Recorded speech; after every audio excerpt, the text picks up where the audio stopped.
फाजिन किबा नगा तरुक नुमित हुमनी मनुंग द टेक द कायदना सिनगदबनि हायना मीटे अमसुंग नगा की लुपसिंगना लेंगाक मतम थाखरे फाजिन किबा मियोय सिंग हिंगना नत्रगा सीन ओइरबसो इमुंग मनुंग द सिनव हायना कुकी जो काउंसिलना फोंदोर इशू खुदिमक लेंगाक वरी सानदुना सोल्यूशन पुरगना बहना मिनसे हायना चीफ मिनिस्टर ना हाइख्रे मणिपुर की सीट अमा यावना राज्य सभा की सीट कुनमरी की मिखल जून 15 पांथोकलगनी होम मिनिस्टर गोविंदास कोंथौजमना नगा तरुक अथुबदा थादोरनबा अपील तौख्रे मणिपुर द साबी चांग सेल्सियस डिग्री 32.4 यौरे कुकी मिलिटेंट सिंह नगा लौमी सिंदा नोमै कापसिलख्रे हारी साना सिबना खोंगुलदा मीना सिबना सिंदा हाइबा पाउरौ सोंथाम बिजोयना काउबिगन हाना कोकोमिना फोंदोरगे सिंगी सिल इनाउ सिंह अवाब तारकपदा खुदकता मतेंग पांगनबा सेम सारे हाने एस UN ना हाइख्रे तागयल खोंबांदा मियामना वकत मिफम फमख्रे लद्दाख की DGP ओरिबा मुकेश सिंह मणिपुर की DGP ओइना लाखदौरी अमदी पोसेगी ममल योनिंगबा ममलदा योलिबा सिंगी मथक्ता लेंगांग मिटेंग संगु हाइना सांतना हाकमना फोंदोरगे खुमजरे वाहोंग रेडियो ने पिजबा morning news paper reading medium ताबिरी बामदी ताबिरीबा सिंबु पुष्परानी लाइश्रोमना तरामना उक्सरी मरोइबा पाउसिंग संदों पिसरी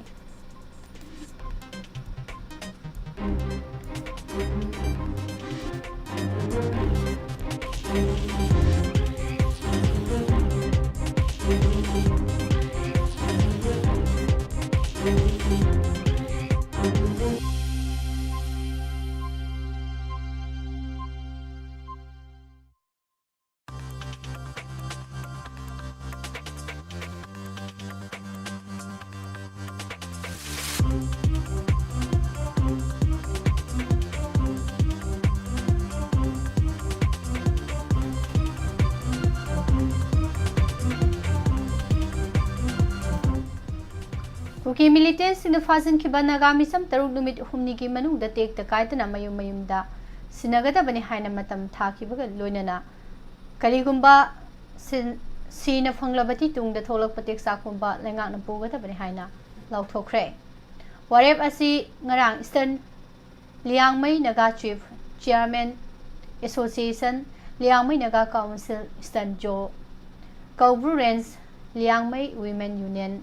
लियांगमई नगा काटिना रुवांग दी ईस्टर्न जोन अमदी कंगला तोंगबी की अकोइबदा लैरिबा CSO सिंह सिंदुना फुरुप क्यागी मियोय क्यान सरुक यादुना मखान की अनाल इंटरनेशनल स्कूल ग्राउंड दा पांगथोकिबा प्रोटेस्टा लाउथोखिबनी वारेप असी की मथक्ता मियोय तरुक असिबु फाबदा सेनबा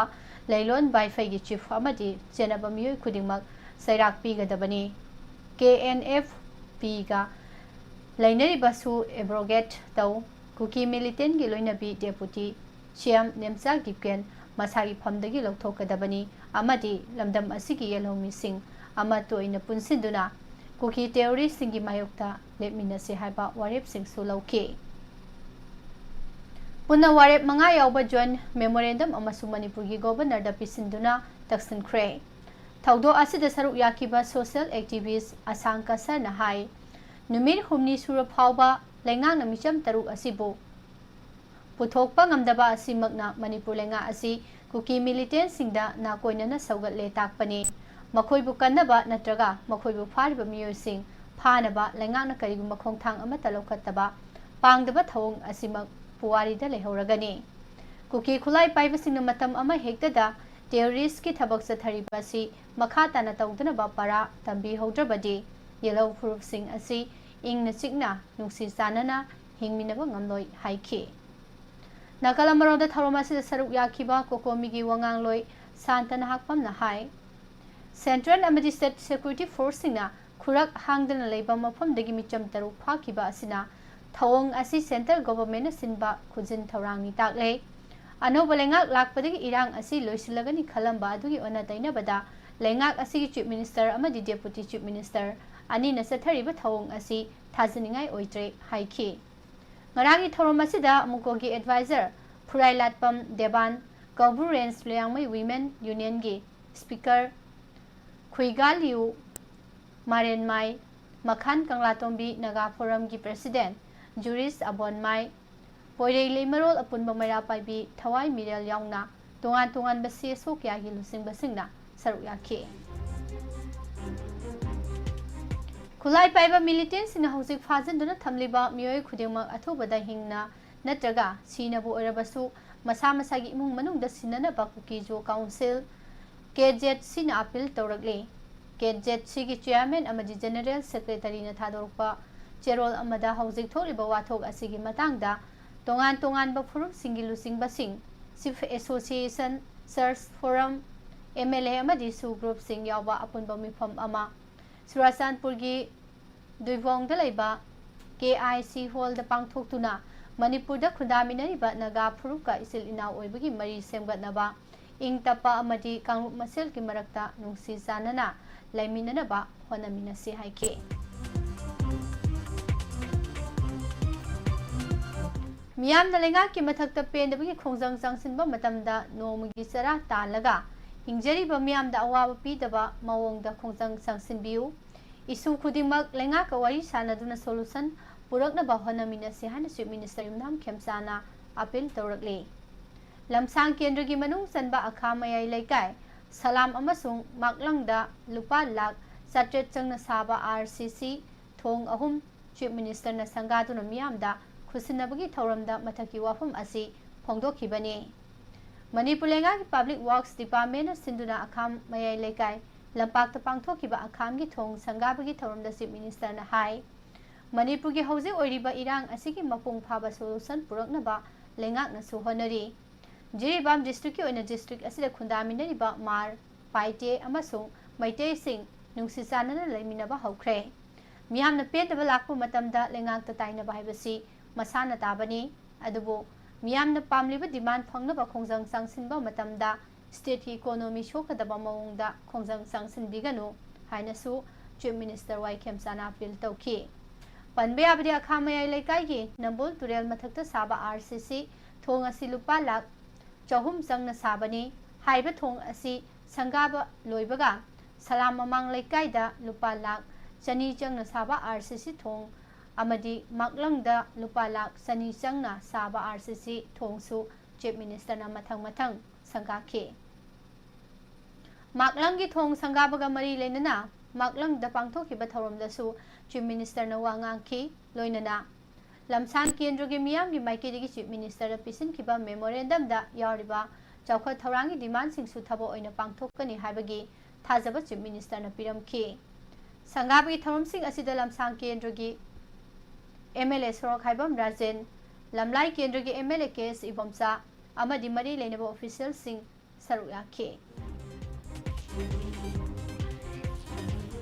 Manipur ki seat ama yaungna Rajya Sabha ki hanglagadaba apunba member kunmathu gi hangba seat mensinanaba Mikhal lakliba June 19 da pangthoknanaba Election Commission of India na notice thokre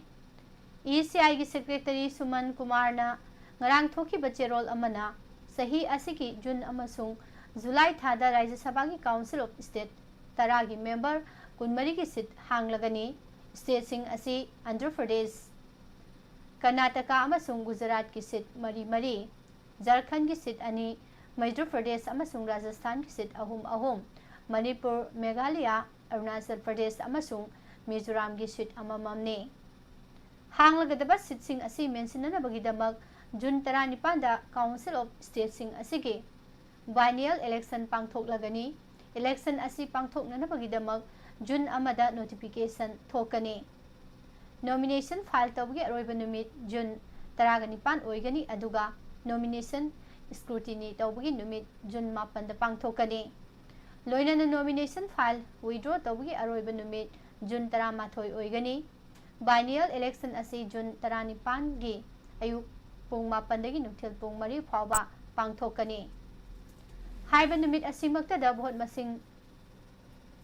thiduna nuthil pung 5 da mikhal gi phal Lauthokani loinana June kun phawgi manungda mikhal gi thabak thoram pumnamak loisingani haide panbe abdi hauze Manipur gi Rajya Sabha gi member oiriba ningthau sana jawba lesemagi matam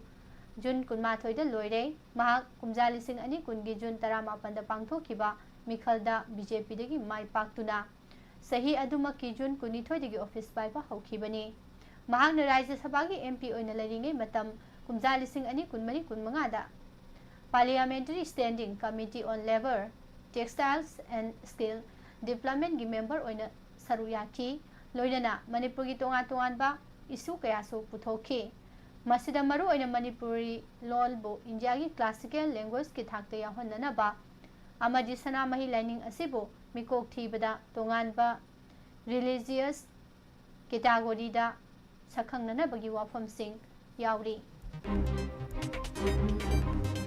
Sana sibana khongolda mina sibana sinda haiba ipai pugi pauro songtham bijoina kaubiga nohaina Coordinating Committee on Manipur Integrity Kokomina Phongthokre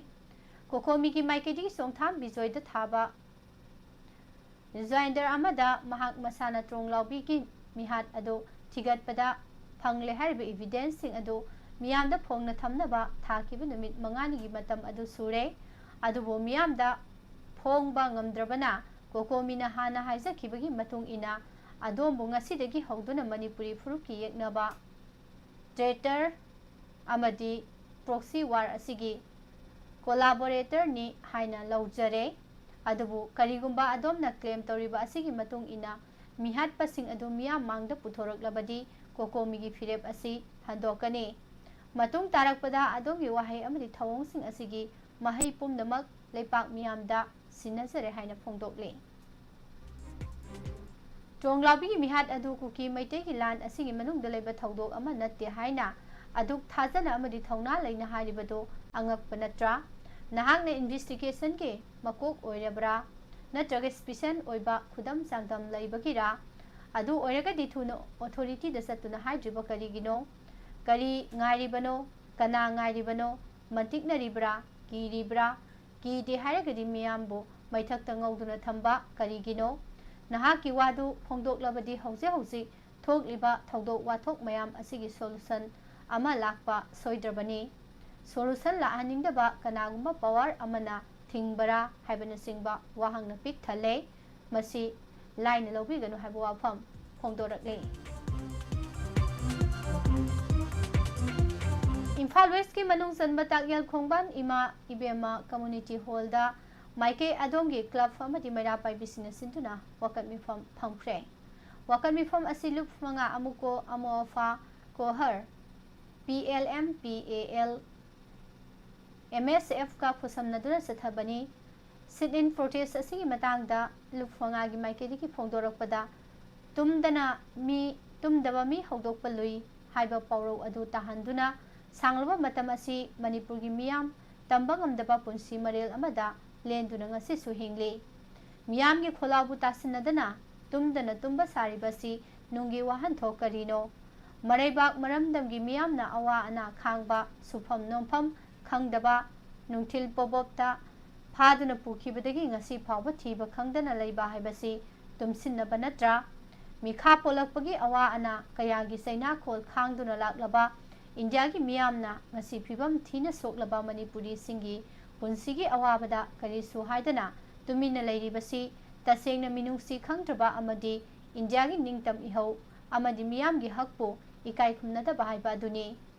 India gi miyam su ngasi Manipur da horiba ihau khongjang sing asida yausinbagi matam adu thengtharabani Manipur gi miyam asi sanglaba matamdagi ngasi fawba tangdu leitadraba akitu zugma kayana pik thalaba punsi marel amada adumak lelhanduna thambiraklibasi matam kuire India gi miyam ni yengduna leiba ngamlibra asigumba phibam asida thamliba lengak longi machet asina aikhoi gi leiba ngakpa ngamdrabadi aikhoi gi leiba aikhoina ngaksarage aikhoi ning tamjarage haiba kholau asinatana lambi leiraktre aikhoi gi miyam gi akanba kholau na miyam tangdu leita puraksi ama toina khongsang sangsin menase haiba wafam sing phongtok nakhi Manipur ke hauzik DGP Oriba Rajiv Singh Cabinet Secretariat ke Secretary Security oina hapkibaga loinana Manipur ke anauba DGP oina hauzik Ladakh ke DGP Oriba Mukesh Singh laklagani Manipur ke DGP Oriba IPS officer Rajiv Singh bo cabinet secretariat की secretary security ओइना हापदा committee of the cabinet ACC ना अयाबा पीख्रे Tripura cadre की लिसिंग मचमापन मौबुद्रा हुमदोई बेस Indian police service officer Rajiv Singh कुमजा लिसिंग अनि कुलहुमदोई की जुन अमदा मणिपुर की DGP ओइना हाबलखिबने अमरोमदा मिनिस्ट्री ऑफ होम अफेयर्स था सिगी 35 दा खंगलकपगी मतुंग इना appoint committee of the cabinet ACC ना हौजिक लद्दाख की DGP ओरिबा IPS ऑफिसर मुकेश सिंह मणिपुर की अनोब DGP ओइना लाकपदा अयाबा पीख्रे मुकेश सिंह लद्दाख की हाना की DGP SD सिंह की महुत्ता सही असिगी जनवरी 35 दा लद्दाख की DGP ओइना थबक पाइबा हौखिबनी AGMUT cadre IPS officer Mukesh Singh BTech graduate in civil engineering ओइना Indian institute of technology IIT Delhi दगी लोसिंखी अमदी कुमजा लिसिंग अमा चमापन मौबुद्रा तरुकता इंडियन पुलिस सर्विस ता जॉइन तौखी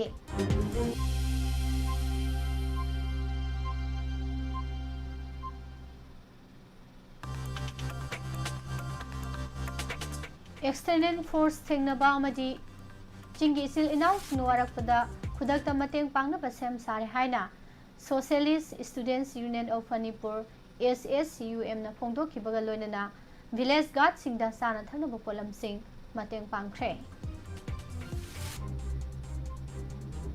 अचोबा एग्जाम सिंग थानिंगलगसु थाबा ngamdaba सेल थुंगी खुदोंग चादबा मणिपुर की नहारोल सिंगदा सोबो मतेंग पीरगनि हानि university of science and technology Meghalaya USTM chancellor Mahbubul होकना फोंदोखरे नोमदा संगद्रब यादव पोसेगी ममल लेपनिंगबा ममल द लेपतुना योलिबा सिंगी मथक्ता लेंगा की consumer affairs food and public distribution काप NPD ना अथुबदा मियाम की खलगा मिजेंग संगबिननबा Manipur consortium of onion and potato freights and traders की माइकेदगी लेंगा की पुकनिंग सिंगसिलकले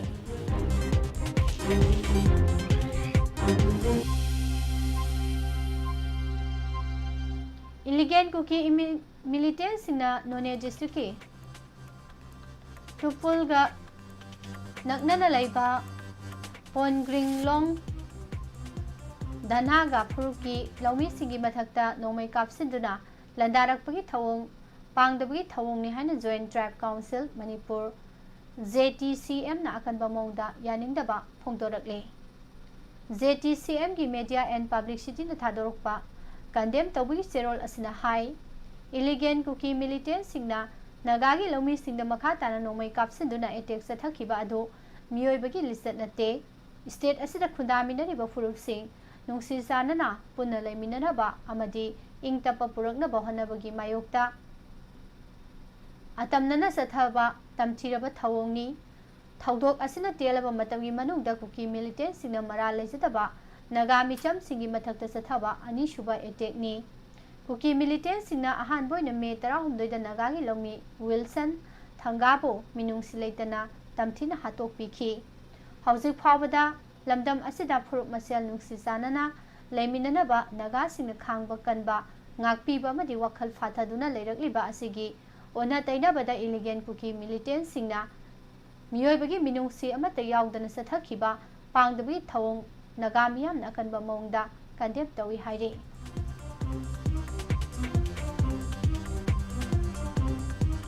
ngasi फावो मफम खंगदना लेरिबा नगा तरु अथुबदा थादोरकनबा होम मिनिस्टर गोविंदास कोंथौजमना अपील तौरकले NCC ग्रुप हेडक्वार्टर इम्फाल ना सिंदुना ngarangdagi hogduna pangthokadaba sahi 13 makhagi nupa macha singi oiba football tournament NCC cup 2023 हौदोकपगी थौरमदा चीफ गेस्ट ओइना सरुक याखिबा गोविंदास कोंथौजमना पाउमिसना हंगबा वाहंगी पाखुम पीरदुना वाफम असि फोंदोखिबने लमलोंगदा लेबा आर्टिफिशियल ट्रफ ग्राउंड दा सथगदबा फुटबॉल टूर्नामेंट असिगी हौदोकपगी थौरमदा होम मिनिस्टर गोविंदास कोंथौजमगा लोइनना यूथ अफेयर्स एंड स्पोर्ट्स की डायरेक्टर मयंगबम बेटो अमदी NCC इम्फाल की ग्रुप कमांडर ब्रिगेडियर ब्रिकान कोलकानीसु सरुक याखी Home Minister Govindas Konthojamna tournament adu hawdoklaba matungda pawmisinga unabada mahakna hai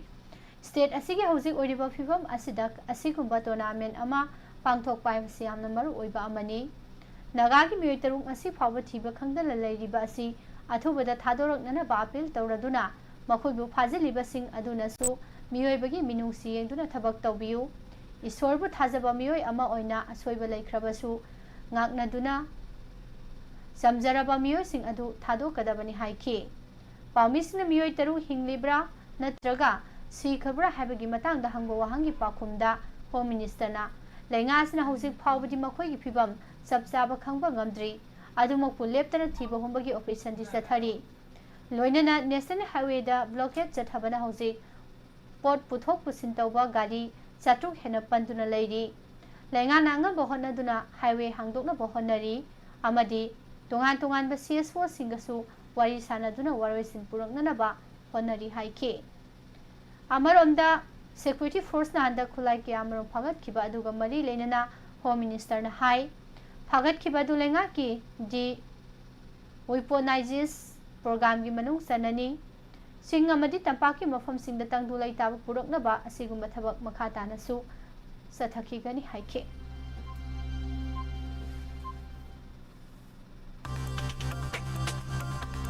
Haukiba pung kunmari asida Manipurda khwari sabi sang Celsius degree 32.4 oiki aduga khwari inggi sang na Celsius degree 22.5 oiki haina lamphel da leba ICAR agro meteorological unit tagi phangba pauna hairi amaromda India Meteorological Department Meteorological Center Imphal dagi phangba report ki matung ina state asida lakadorba nomanini asida nong churaba yai ngarang amadi ngasi state asigi mafam kharda akha araw tawraba yai haina yellow warning tawki center asigi phangba report asina makhatana Tamenglong Senapati Kangpokpi Imphal West Jiribam None Churasanpur amadi Prezol gi mafam kharda nong suraba yai haiki Imphal East Ukhul Kamjong Bisnupur Thawbal Kaksing Tenopal amasung Sandel district ki mafam anida nong shuraba yai ngasi me kulumdoi da Tamenglong Senapati district ki mafam kharda nong suraba yai hairi Kangpokpi Imphal West Imphal East Ukhul Kamjong Jiribam None Bisnupur Thawbal Kaksing Tenopal Sandel Churasanpur amasung Ferzol district ki mafam ama anida su nong suraba yai haina report tawri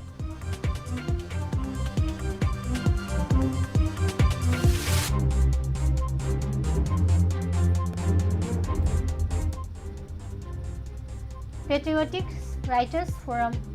PWF Manipur amadi Tripura branch na sinduna ngasi nungthil pung mga taba matamda Agartala Press Club ta pangthokadoriba mari suba Dr. Thiam Suresh Literary Award lisingani kuntaruk lanthokpa amadi Indo Bangla Manipuri Poet Meet 2026 ki thoramda athoiba mithunglen oina saruk yaba lakiba langthaban kendro gi MLA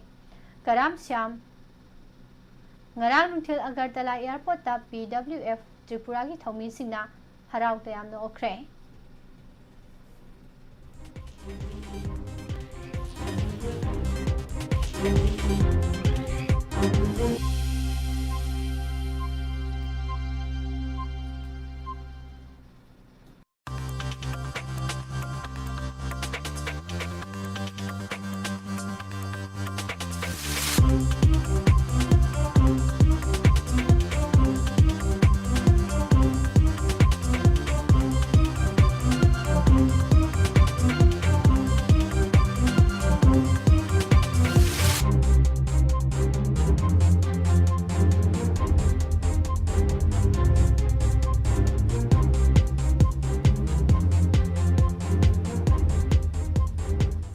Miyamgi yai khathaurangi damak semliba scheme sing asi Prime Minister amadi MLA singna masagi maranai phurik khawdagi puthoktuna semba natte haibasi miyamna khangminaba matam oire haina RPI athawalegi National Secretary Maheshwar Thongnaujamna phongdokre wafam asi RPI athawalegi National President su oiba Social Justice and Empowerment gi Union Minister of State Ramdas Athwale gi mijeng makhada takyel da labor regional Composite Center amadi Pradhan Mantri Divyasa Kendra Imphal ga puna khusamnaduna kaisamthong AC gi manungsana leiba IMC gi ward mari da satharakpa kem loisinbagi thoramda phongdokhibani numit humni chatharakpa assessment kem asi loisinkibaga mari leinana IMC ward number 13 gi oina Pisumthong Nongthombam Laikai Community Hall da pangthokiba thoramda Mahesorna kem asida Rashtriya Bhaseri Yojana amadi ACIP scheme gi makhada masai sahi humfu helaba ahalsing amadi differently able oraba singda mathau daba physical aid sing yenthoki Mahesor gi maiki digi meet amadi orthopedic ka mari lene balayek su kem asida haki thoram asiga mari lene na Mahesor na hai mikhal naksilakaba matamda MLA kharana masagi maranai Purit Kaudagi Sel Putok to the Miam Gay Patarangi scheme, Sembigi Mawang the Utjadibasi, Miam Kaminasi scheme Maming Pandana Sel Pigani, Political Party Fidan, Yum the Tetlo, Poto Kapkadabani Amadi Saktakse, Pira Uhaina Lana Sandoliba Asidagi, Miam na Saxon Minasi, Masipum Namasi Nam Takni, Miam Nusiba Sabani Habasi, I could a Kaminaba, Sangi Haike. Lengas no Ozasing transfer toba matamda politics tawbiganu Mahiroi Singi Yengduna Tawbiuhan Apun ba Ireipaki Mahiroi Sinpangluk Ems ki President L Thonglena Phongdokre Makatarakpada Mapangi Pausing Kaminasi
Viral oirakiba amasung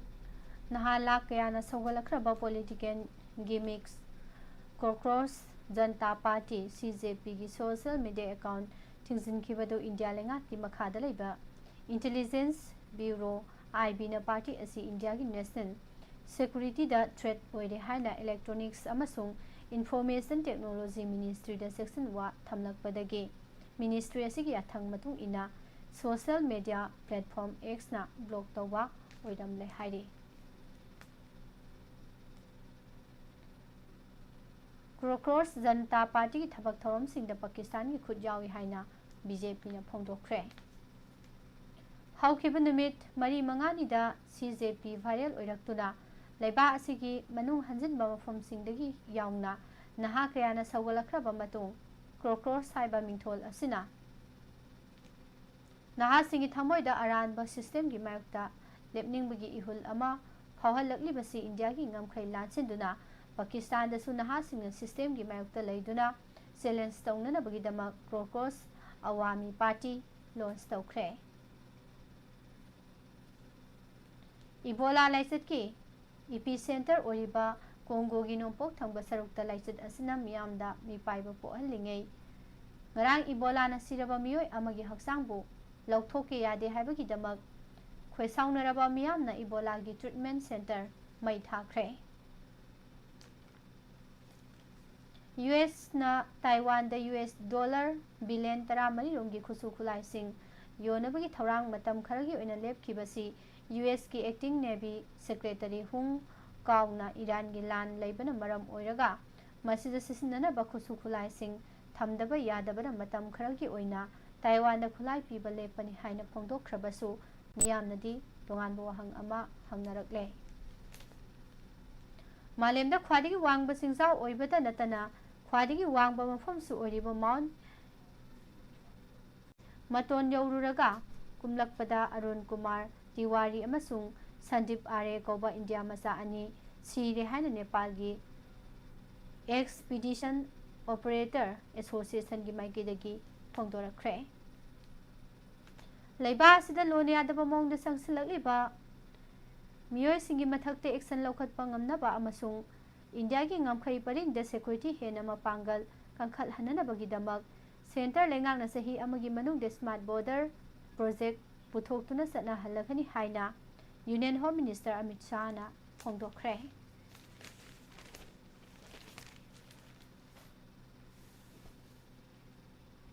United ꯁ꯭ꯇꯦꯠꯁꯀꯤ department of ꯁ꯭ꯇꯦꯠꯀꯤ secretary Marco Rubio ꯑꯃꯁꯨꯡ military ꯑꯦꯂꯥꯌꯟꯁ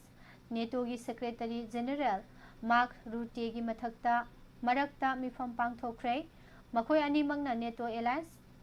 ꯑꯦꯂꯥꯏꯁꯤꯡꯒꯤ defence production ꯌꯥꯝꯅ ꯍꯦꯟꯒꯠꯍꯟꯕ ꯑꯃꯁꯨꯡ ꯁ꯭ꯇ꯭ꯔꯦꯠꯁ of ꯍꯣꯔꯃꯨꯖꯗ ꯅꯤꯡꯈꯥ ꯇꯝꯅ ꯖꯍꯥꯖ ꯍꯣꯟꯕꯒꯤ ꯊꯕꯛ ꯄꯥꯡꯊꯣꯛꯄ ꯗꯔꯀꯥꯔ ꯑꯣꯏ ꯍꯥꯏꯕ ꯋꯥꯐꯝꯁꯤꯡ ꯐꯣꯡꯗꯣꯛꯅꯈ꯭ꯔꯦ꯫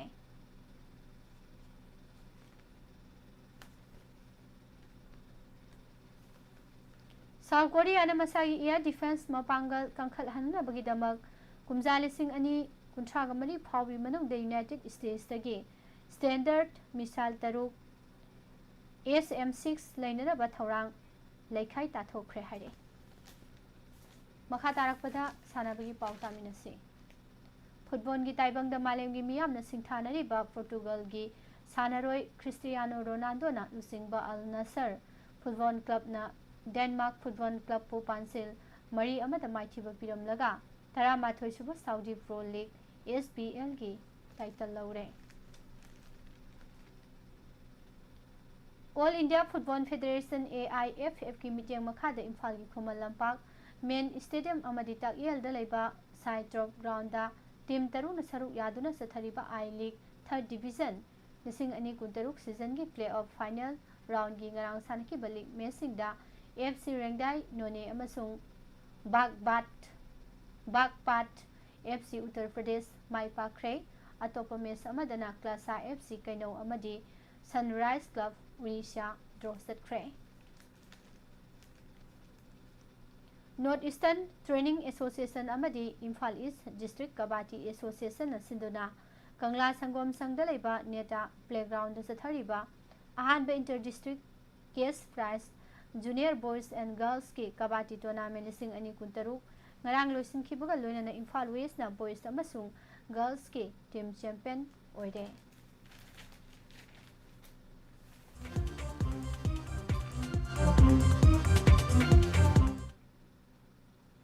ꯑꯇꯣꯝ ꯗꯤꯡꯀꯨꯅ ꯍꯟꯗꯛꯇ all India football federation conduct ꯇꯧꯗꯨꯅ ꯄꯥꯡꯊꯣꯛꯈꯤꯕ national referees examination level 5 upgradation examination 2026ꯗ ꯃꯥꯏ ꯄꯥꯛꯂꯛꯄꯗ ꯔꯦꯐ꯭ꯔꯤꯁ 11 ꯃꯅꯤꯄꯨꯔꯅ ꯊꯥꯒꯠꯄ ꯐꯣꯡꯗꯣꯔꯛꯂꯤ꯫ लाकदोरिबा men's under 18 Asian cup Asia cup hockey की दमक हॉकी इंडिया मेंबर 19 साब टीम लौथोख्रे लेमजनिंगा अरबा कंटिनेंटल टूर्नामेंट असि जापान युम्बु ओइदुना ककामी ग्रहादा मे 18 दगी मथंग था जून 3 फावबा सथगदौरी मंगारक चैंपियन ओइख्रबा चेन्नई सुपर किंग्स ना सगोल सनुमिता मफम नरेंद्र मोदी स्टेडियम दा युम्बु गुजरात टाइटल्स का सानखिबा मैच दा लीग असिगी पुआरी दा मखोई की ओइना ख्वादी चाउना माइथिबा नंगदुना प्लेऑफ की मफम कन्ननबगी आशा ममी सामख्रे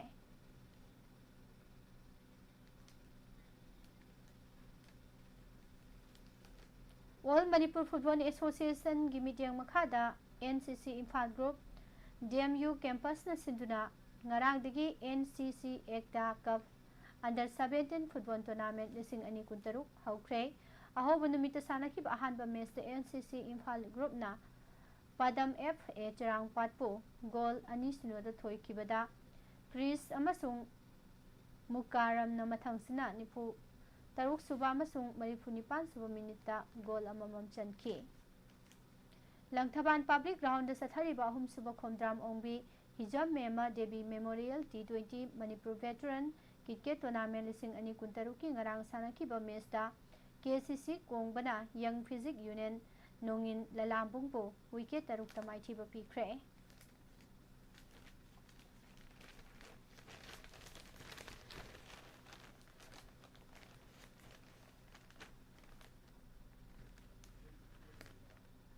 मंगा सुबह MNCA Women's Senior One Day Trophy लिसिंग अनि कुंतरुक की ngarang थाव ग्राउंड थांगमई बंदा सानखिबा मैच दा अक्सतो खांगाबोगना TCMDC थोंजुबो रन मबुद्रागनी थोइदा माइथिबा पिखे अमदी PTCC पासोई पार्ट 3 न सिंधुना कप असिगी ग्राउंड सथरिबा मंगा सुबह PTCC trophy state level 9 a side inter village men's open football tournament लिसिंग अनि कुंतरुक की ngarang सानखिबा क्वार्टर फाइनल मैच सिंगदा टोस FC लोइटांग अमसुंग हाइंगांग FC माइपाक्तुना सेमीफाइनल संगले लोइना श्री श्री राम गोपाल देव माधव स्कूल की कांगसंग सथरिबा अनिसुबा चुंखाम नोयोन चांद सिंह एंड इबेआईमा देवी मेमोरियल लिकम नो आउट कांग टूर्नामेंट लिसिंग अनि कुंतरुकता गोपाल देव माइपाख्रे लोसलकदा मरोइबो पावना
Nasibna Kongulda, Mina Sibna Sindai, Baparo, Song Tam between the Coffee and Hina.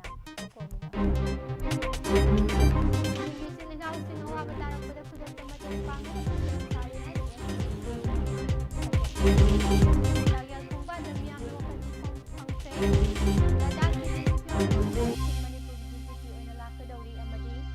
Pochegi maman yoning ba mamal da yoli ba singi mathak ta lenga yen sangi haina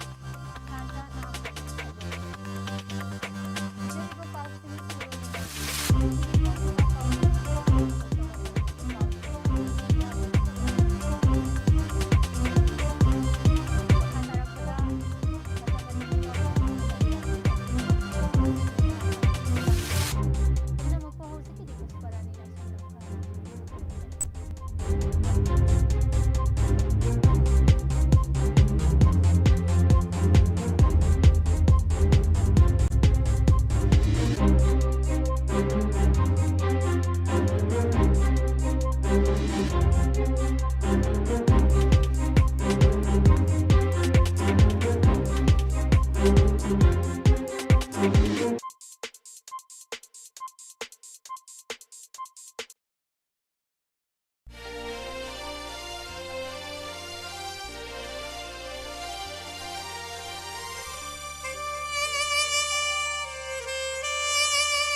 मिजेंग ताबिरिबा मदी ताबिरिबा सिंबो नरमला थांजमना तराम नौचरी इकुनोना खुरुमजरी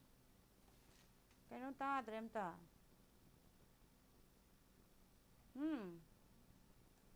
amna ताद्रे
मिजेंग ताबिरिबा मदी ताबिरिबा सिंबो निर्मला थांजमना तराम नौचरी इकुनोना खुरुमजरी पोदुना लाक्चरिबा से मतम मतमगी वाफम अमदे राशिफल ngasiगी मतम मतमगी वाफमदा political culture amasung laingak paibasing chekshelo India ga yumthangnariba lebak ahom haibadi Sri Lanka Nepal amasung Bangladesh ta horokiba chahi nauriba naha singi Gen Z ki political movement sing adu India da su yorokloi haningai leite maramdi India ki political culture asi chathariba sathina motle power khak painanaba honabada chathariba thawung sing asina lebak asigi miyambu machinna thokpadi ngamdana thamoinungda omlaga chaklaga leiri matam sangna lengak pairaga leba kaya gi luchingba sing iho amuk horokpada haugatpa ngamkhidaba kaisumang yaukhiba puari gi wari sing adu aikhoi gi luchingba singna khangjinba fai India da chatnariba political ge system asi pamnaraktre anauba mahau amuk phauba tangdriba miyoida Laingak paibagi power sinaningba miyoi kya marum thorokpasu ure masimag handakta pangthokhiba Tamil Nadu State Assembly gi mikhalgi falda khangmangam khrabani superstar oirambadagi super politician oiraktuna state adugi chief minister oirakhiba awonba mayam adu laibak asi miyamna thagatnakhibani yamna pamjana leiribani asigumba tanfam asida Cockroach Janta Party haiba amanumit kharani asida semlakpa oki social media gi mapangal asi yamna kanbana numit ni homni asida social media da platform ama oiriba Instagram duga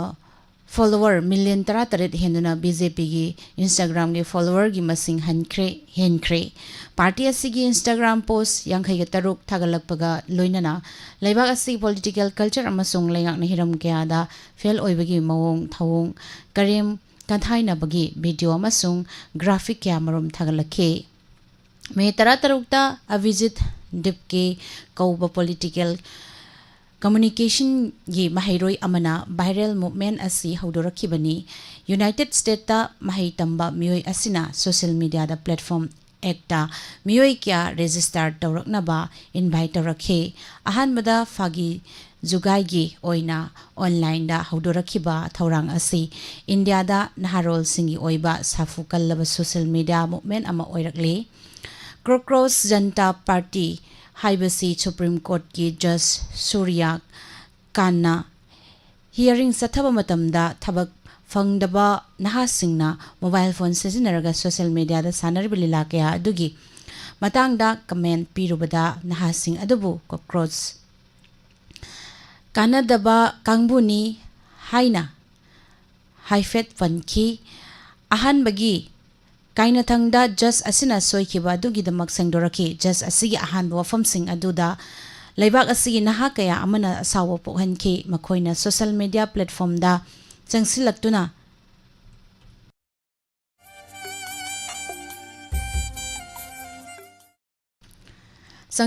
laibak asigi political system bo karim kanthai na ba horaki asidasu natana matam sangna laingakna sengdok pirak traba Yamuna Turel Fauba Seng Bahoraki asumna telaba matam karasida makoigi follower masing kwaidi yam oiraki haujikti wakat mayam ama lai haiduna eki account su thingjin kre adubu Instagram gi follower masing di ising ichawgum jiri hengalaki matang asida panjaning wafum di miyam gi thawgal tawbada power khaktan natana miyeng thamlaga thabak tawba mikhal de mai pakna bagidamak tanataba pambai kya marum siznarakpa mayam asina lebak asibu democracy gi wahanthok lehende naha oiriba singna social media da sagalagliba ihau asina aikhoi gi political culture da attack tawba haurabani maming leiraba political party ngalingai da asoiba chumthok hau masini pujarakliba matam gi wafam da makata rakpadang sigira sifal da muktamina si Asigi rasifal asibu ibirakba Dr. Wangkem Jibol Singh Assistant Professor Biotech Genomics Simirong Imphal ngasi tang kun yohumdoi tha mga English singani kun gataruk thang janumit inga gi tarit ni pan manumit asigi rasifal amuktaminasi ahan bada mes rasi Sauningba hoya fabana matam mangba ngak ngamloidaba wangang thokpana naral mayeng tagani miyamna yadaba pamdrabadi safagani leisa pakhang singi oina yenadabana tungda fagani mris rasi nachana naina wathok uhen bayai chin yangganu hanagum ningthina thopang badi ngamgani loksingna pambai oyu naral chakhatkani leisa pakhang singi oina matam hawna tungda fagani Mitun rasi pangsili tawfam khangdaba fidam yaudaba loinarabadi pamdaba thabak tapukning changlakani mina insinba laudrabadi naral di chawkhatkani leisa pakhang singi oina laibak fagani karkarasi sendong tan badana tana naral kaibasu nungsa tiningai oide arang arak fangbagi nungai jagani marup nasu toina changani leisa pakhang singi oina nungsi maridi fai Singharasi harau banungai jaba sendong chawna khombaya ba hai singna thawpang bana afava mingchet fangjagani anauba asa lakani leisa pakhang singi oina laibak fagani kanyarasi aruba thabak naitom paiganu marup khanba haitrabadi thabak pangani thajadana kanaba kharasu fangjagani arapagi mateng fangjagani leisa pakhang singi oina paudi nungai jagani Tularasi hakchang nungai ba watpa amadi miyamga mari fatrabasu landabana lai guru na janbigani muknarabadi mikok thongba wagani nolu u leisa pakhang singi oina laibak fagani Brisik rasida wakhal thokpa anauba asa lakpa pangal thokna thau pangba matang chaba numitni adubu napal na mang tharabadi kainagani leisa pakhang singi oina mai pakjagani Danurasi yetnaba amadi langtaknabana mangjagani asa chawraganu Chawruraga angambana tathibigani achummana mangoinarabadi afava thabakta ningba thungani leisa pakhang singi oina ikai khumnabigani Makarasi miyamna nachana naina yanaba hotnau makhoi natana pambai leiroi lauthokningba miyamna yamana naral lot pai wadoini khu selu leisa pakhang singi oina nungsi maridi hanagum phai kumbarasida khwaidagi hena ningba thungani sendong tanbada khuchau thaba yaragani afaba marup amadi nathak thongbagi mateng soidana fangani leisa pakhang singi oina nungsinaba na chanbigani aroibada minarasi wakhal thokpa asa chawba kanagani afaba thabak sindokpa haigani marup mapang yamgani sawbana di yamna tathibigani leisa pakhang singi oina ningjaba thongani machini pujarakliba matam-matamgi wafam rasifal nungtigi fongliba pause singdagi lauthokjaba maru eba pau tabiriba amadi mijeng tabiriba singbu nirmala thangjamna mugana khurumjari Admission open Zivan Hospital gi unit amo ine leriba Yengkhom Netramani College of Nursing amasung Yengkhom Netramani College of Paramedical Science na हंदक चाही English संगनी कुनगतरु कुनगतरेट की admission form थाबा हौजरे मसीदा well train ओइरबो ओजा सिंगना ताकपी तंबीबता नतना इसागी पेरेंट हॉस्पिटल दा ट्रेनिंग की खुदोंचाबा अमसुंग जॉब प्लेसमेंट की खुदोंचाबसु पिजरी खुदोंचाबा कोर्स सिंगदी BSc nursing BSc in Operation Theatre Technology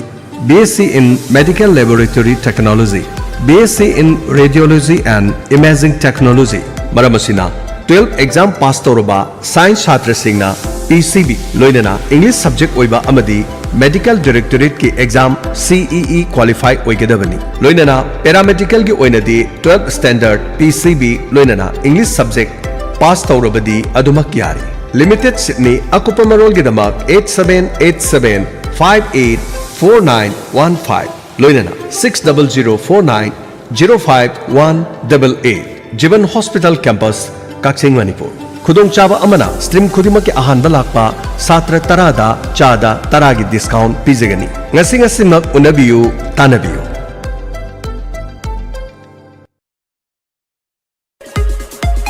Nungairaba Pauzil Zivan Hospital Kakchingda Cardiology OPD Fangirigani